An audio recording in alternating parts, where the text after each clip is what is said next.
I want to share with you a few lessons that I learned from the book of Acts during meditation, which I believe is instructive and calls for a sober reflection. I will read and I will explain as we go. Acts of Apostles chapter 19 from verse 24. For a certain man named Demetrius, a silversmith, which made silver shrines for Diana, brought no small gain unto the craftsmen, whom he called together with the workmen of like occupation, and said, Sirs, ye know that by this craft we have our wealth.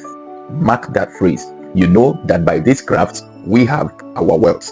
Moreover, ye see and hear that not alone at Ephesus, but almost throughout all Asia, this Paul had persuaded and turned away much people, saying that there be no gods which are made with hands, so that not only this our craft is in danger to be set at naught, but also that the temple of the great goddess Diana should be despised, and her magnificence should be destroyed, whom all Asia and the world worship it. The background of this story is that the Apostle Paul walks into this city and begins to preach against idols and gets a lot of people converted, and a lot of people began to follow the way of Christ. So there came this Demetrius, who was a silversmith. He was the one that was molding the idols that people were worshiping, that was being exported all across Asia. And so when he saw that the craft is in danger of going into extinction, that he would not be getting more customers from his craft, he called other silversmiths and other worshippers of Diana actually, and said, look at what is going on. Somebody is preaching, and what he is saying is that whatever is made with hands is not worth worshiping and is no God.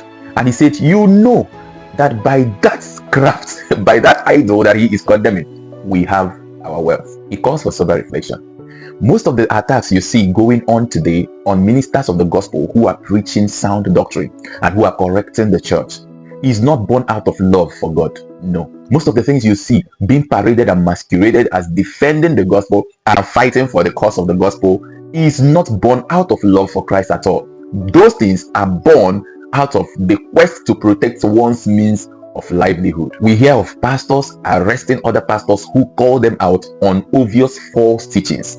We hear of people being bullied, being threatened, being taken to court simply because they spoke against a perceived ill in the church. Let me tell you, the way the church is built is to thrive on persecution. I've heard pastors say that the reason why people are angry that the church is growing in wealth is because that we can now match them with our wealth. The Church of Jesus Christ is not in need of material defense. The Church of Jesus Christ does not want your defense. People have asked questions. If we stop paying instrumentalists, how will they feed? How will they take care of their families after spending years learning and honing their craft? Others have asked questions. If we stop tithing, how will the Church of Jesus Christ be funded? When you hear statements like this, you easily think that these people actually care about the gospel of Jesus Christ. But no, they care about their belly. Their belly is their God. They don't care whatever else happens. As long as it does not affect their means of livelihood, they are okay.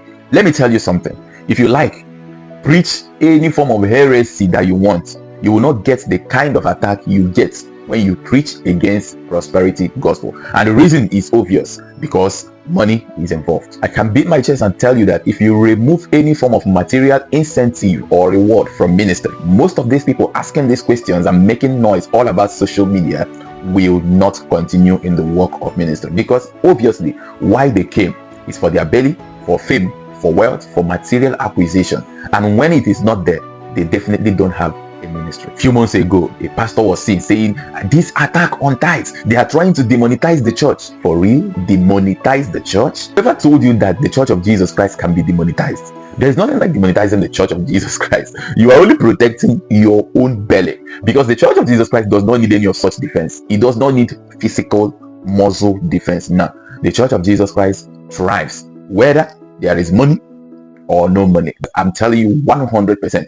I have been privileged to be in different kind of congregations, right? And in the pastoral folk, of course, where there is a lot of money and where there is no money. And I can tell you that the gospel of Jesus Christ and the movement or the progress of the gospel is completely and absolutely independent of whether there is money or there is no money.